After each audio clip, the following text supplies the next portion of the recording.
where do we begin? I guess that's what I need to ask. Well, I'll bring it in. Okay. I'll think of something. Okay. Whenever you're ready. Okay. Philly remembers so many different things, and we're together once again to talk to a young man, I can say, who remembers a lot about Philadelphia and the history of gospel music. And we want to start off by saying, how you doing? Hey man, good, good. Good, good. Doing So good. we're talking with Bishop R.T. Jones Jr. And I guess I'm climbing the ladder because I remember his father. Yes. Yeah, yeah, And yeah. Dad been gone since 1990. You do know that. Easter Sunday, Yeah. 1990. I remember exactly where I was. All right. Yeah. I remember exactly where I was when it happened. You on Yeah. the radio? Yes. Yeah, Yes. because I called the station. Yeah. In fact, we were on the radio. Your broadcast was on because Yes. you had a tag team sermon. It was about the butterfly. That's right. Reaching for your butterfly. That's Yeah, right. yeah. You know, I remember that. That's chiseled in my Oh, head. God help me. Yeah. So Philadelphia remembers a lot of great things. This is about the history of Philadelphia when it comes to music, which Philly has a great legacy of great gospel music. There's some things we want to talk about with Bishop R.T. Jones Jr., who remembers things that I don't remember because he's a couple days older than me. Just a couple. Just a couple of days. Now it goes back to let's start here because I know we mentioned the late Reverend James Cleveland. Yes. Yes, tell me about your dealings with James Cleveland because he's a person that everyone knows. Well, I remember back to in the mid 50s. Okay. Our church was at 2109 West Columbia Avenue on top of the Golden Pheasant Restaurant. And James Cleveland would come to our church, go on the second floor, and believe it or not, he made Christian Tabernacle his Philadelphia church. Wow. So he became a member of our church and told us that was going to be his Philadelphia church. And he would come back, and we moved to 1905. He'd come once a year, and with the chimes, as a matter of fact. Right. And Chimes. he and the chimes were in revival at Christian Tabernacle. I can't remember how many years, but they would come every year and run revival at Christian Tabernacle.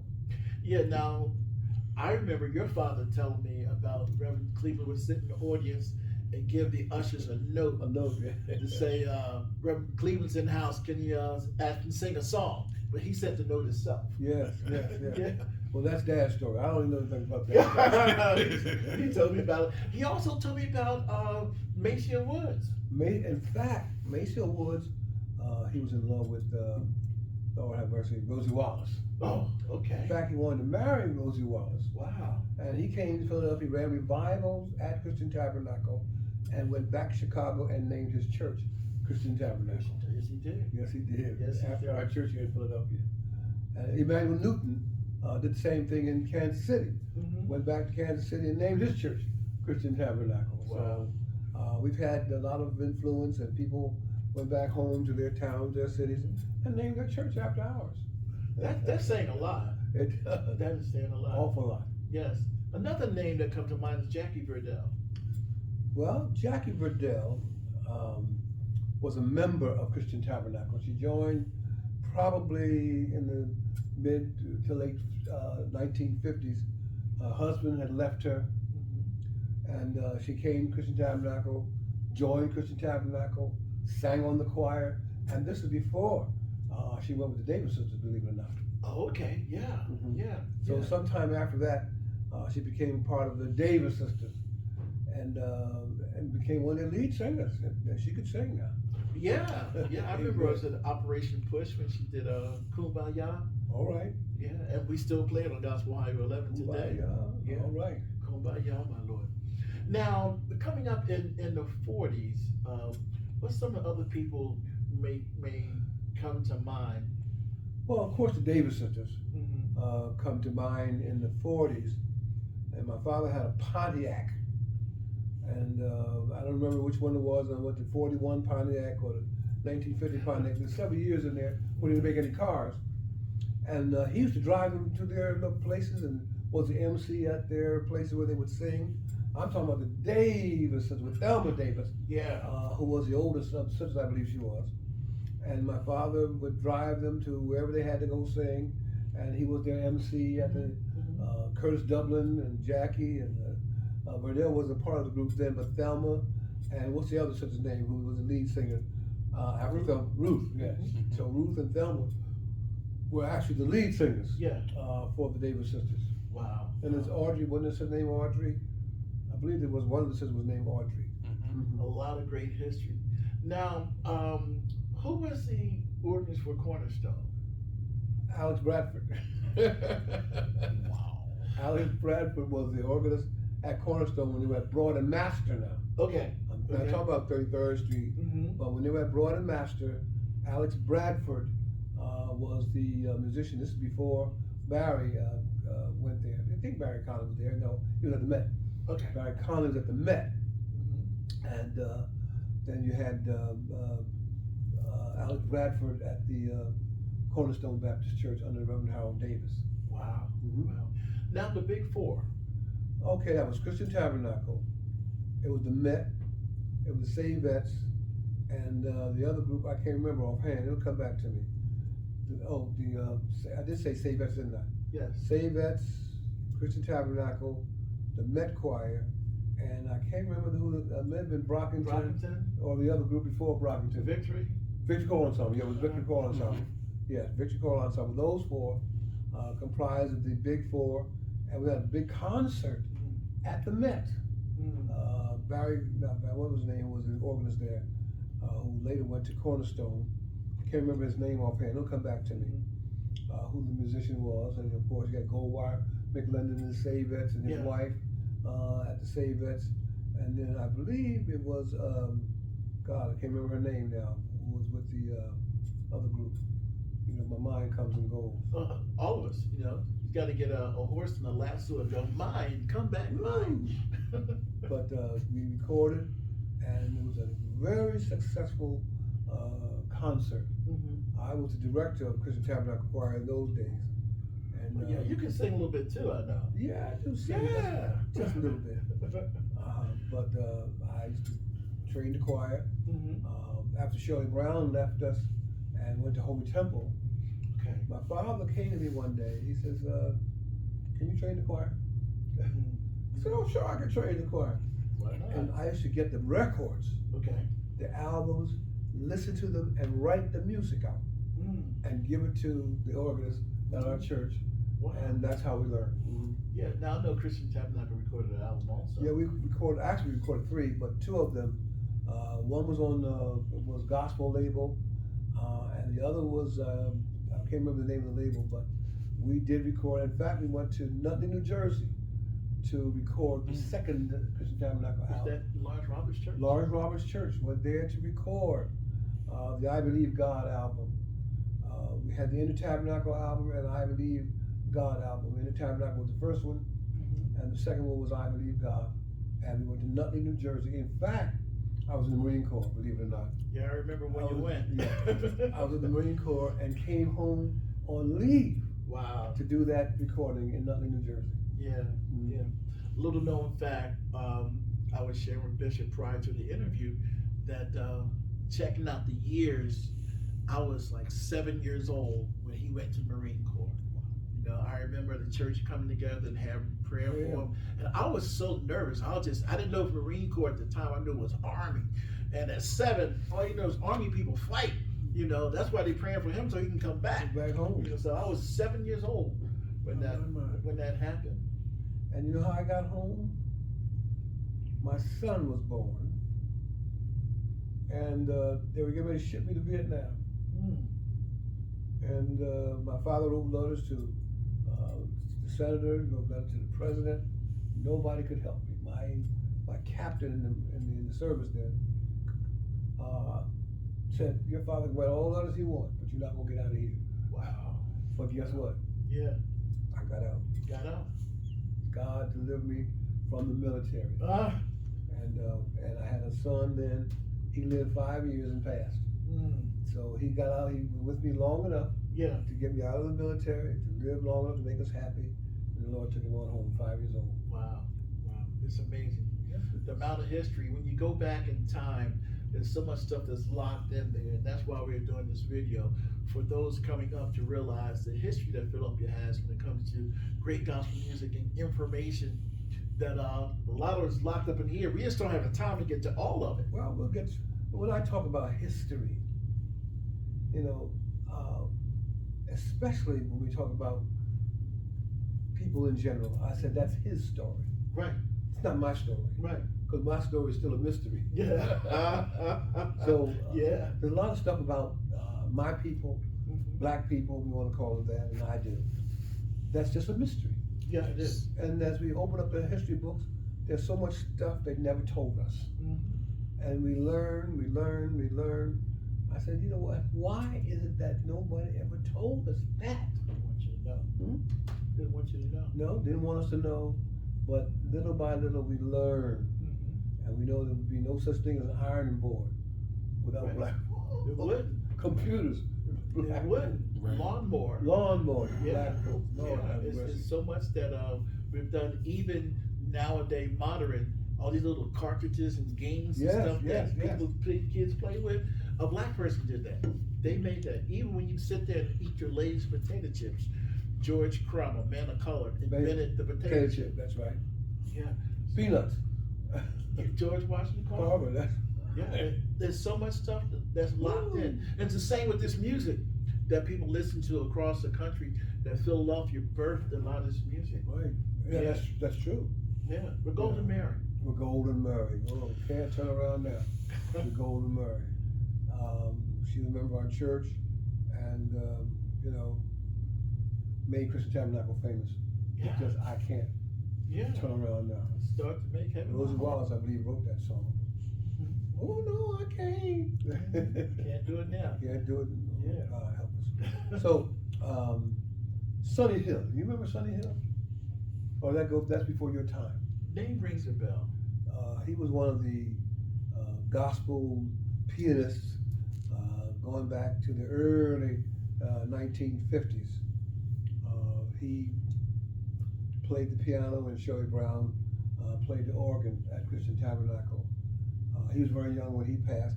And that's another thing. A lot of these people were very young. James Page was young. James Cleveland, when you look at it, was young. Some others, I can't remember offhand. One of them came out of the United Holiness Church. In fact, his brother was a bishop in United Holiness Church. I can't think of his name offhand. He'll come back to me. Edwin Newberry. Often wondered how in the world he buried in a Catholic cemetery. Well, he played a lot for Catholic churches. Did he really? Yes. Okay, well, I was wondering about that, you know. Yeah, because he had a black Holy choir Sepulchre, in a Catholic church, which Right. is unheard of. I remember he was a teenager. What was the woman's name? Who had the little group? Bernard Pender was, yeah. And they were young people, and they sang. They had a little group, the Shining Stars, Shining Stars, right? Wow. Ruth Irving Okay. and the Shining Stars, and that's how Bernard Pender and all those people, Tommy, whatever his last name was, that's how they got famous. Starting off with that little group. And then you had the Fairview Male Chorus. You remember Fairview Male Chorus? I remember the Bernard Fairfield Pender. 4. Bernard Pender used to sing with them, and it was a pastor who had a church on Germantown Avenue many years ago. I can't think of his name offhand. Was a part of that group, the Fairview Male Chorus, and you know, then you had the Edwin Newberry singers that grew out of that. Now, out of all these groups that you remember coming up through the 40s and the 50s, did you have a favorite? I guess I did. The Christian Debutantes, believe it or not. That was a group that comes out of church in West Philadelphia. Reverend Hoggart was the pastor. National Temple, no one National Temple. It'll come back to me because Reverend Campbell was the pastor there. He retired from that church in West Philadelphia. The Christian Debutantes. Yeah. That's probably before your time. Around what year was that? In the late 40s, early 50s. Yes. I must admit, I wouldn't even thought about that. Of course, the Martin singers. Roberta Martin? Roberta Martin singers. Marcellus McKissick, believe it or not, Yeah. from Philadelphia. Worked at the general. Yeah. Worked at for Philadelphia General Hospital. Now, Silas McKissick, yeah. Archie Dennis, Archie Dennis. out of Pittsburgh area, sang with the Roberta Martin singers. So they weren't all from Chicago. How about that? Yeah, yeah. Because I remember Albertina Walker was saying one time it wasn't for her, it would be no James Cleveland. And she went to explain that all she knew about James Cleveland was when he sang, he brought the house down. Yes. And she went to a record company and said, y'all need to record him. And they told her, we ain't recording him because he sounded like a fraud. And she said, well, if you don't record him, you ain't gonna record me no more. His testimony was he didn't have a voice, but God gave him something to put the song over. Yeah, yeah, That was his testimony. yeah. He didn't have a voice, but God just gave me something to put the song over. And as we listen over, I think over 50 albums he's had out there that he sing with so many different people, you know, his voice is not to be duplicated, but demands a respect. That's right. Yeah. I don't know anybody there was one person, Bobby Johnson, here in Philadelphia, in the Troubadours, who sounded like James Cleveland. Wow. Bobby Johnson was his name. He died young too. Wow. Yeah, and then you had, what's the boy's name? Oh, guy lived in West Philadelphia on Westminster Avenue, 5400 block, sang with Christian Tabernacle, also sang with Rosie Wallace, and I'm trying to remember his name, I can't remember his name, my God. Very famous albums, Lord Jesus. God, forgive me, I just can't. It was in my head and left it just like that. It'll come back. It'll come back. Oh, God. But it's amazing. It's amazing the legacy that Philadelphia has. The rich legacy Yes, that Philly yes, has. yes, yes. And this is all being done for Philly Remembers. So people coming up will know that this great music has a beginning in the city of Philadelphia. And just like you were saying, the history, his That's story. right, his story. Yeah, we're trying to leave No a one story tells our behind. story. Right. We're trying to leave a story behind for everyone coming up. And that's the reason for this documentary. Isaac Douglas. Isaac Douglas. This is what I was trying to think of. Isaac Douglas was a member of Christian Tabernacle, believe it or not, before he went over to Rosie Wallace's church. Wow. Now you got me on that one. Exactly. He Isaac sang in our Douglas, choir. Yeah. He sang in the choir. And James Page, I don't remember him or not.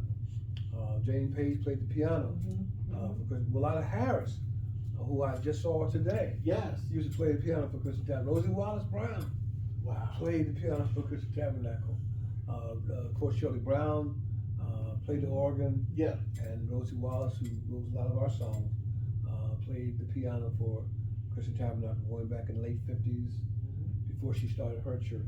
In fact, Rosie Wallace was the first assistant pastor, Christian Tabernacle. Wow. Really? And she was a woman. Yeah. See, her gift made room for her. Made the room for her. Yeah. So there's a lot that's in me, and just keep talking, it'll come out. Well, I tell you what, for the people that are watching this video, you have YouTube. You can go to YouTube and pull up music from Christian Tabernacle. Yes. All three of the albums. And Yes. listen to them.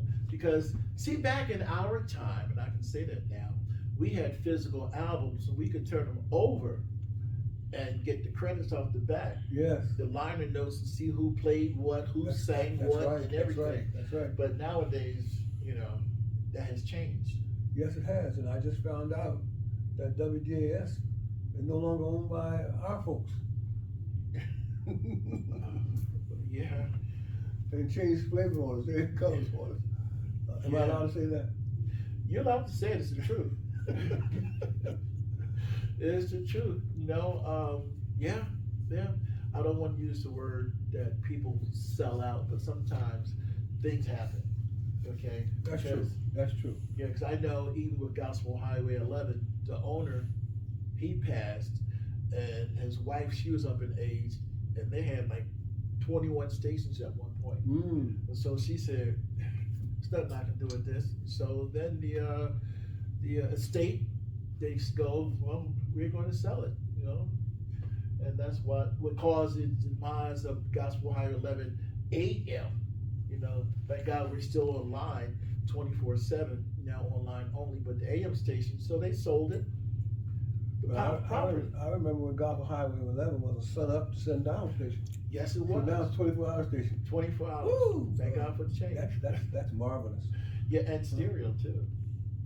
Because remember back then, Yeah. if someone's about to go down, you'd like, come on, my song is on. In fact, I can get Gospel Highway going down 13 into the ocean down there. What's the station? In Maryland. I could pick Gospel Highway in Maryland and couldn't get in certain parts of Philadelphia. Yeah. That water's a good conductor for the signal. Yes. But so many things change. But Bishop R.T. Jones, My Jr., pleasure, man. I appreciate you stopping by and sharing some information with us, some things I didn't know. And it's always a pleasure when I can learn something new. And I'm sure our viewers have learned something new also. Would you have any final words and statements you'd like to leave with us? Yeah, well, I thank God for allowing me to be here. You know, I'm 82 now. All these years, a lot of my friends have gone on, but I'm still here. I believe God has me here for a reason. And this was one of them. This was one of them, yes. And of course, Christian Tabernacle, I'm here for them also. We have a brand new pastor, well, not so new now, 7 years now. Wow. Yeah. Why did I give up pastor? The pandemic and all this new stuff. I didn't know what to do, didn't know how to do it. And there was a young man, Barmore, Jerome C. Barmore. He's been carrying on for the last 7-8 years and is doing a wonderful job. Amen. And I'm still there, hanging on. Yeah, amen. And that's what it's about. You know, sometimes we have to realize we can get to the Jordan, but we don't have a bridge where it takes to cross over to the other side. And someone else, they probably can walk water and get over there. That's right. And bring us some more back. Bring us some back. So we have to get to the point where we know when to let go, and then let God, That's carry true. on. I've always known that without a successor, there's no success. So true. Yeah. So without a successor at your station, there's no success. That's true. So you have to prepare for the next generation. We do. And their music may not be the same. And it won't be the same. It won't be the same. So I know a lot of music today, on the secular side, when I hear things, I'm like, I don't even know what they're saying, And I know a lot of people, they're against Christian rap because they say, I don't know what they're saying.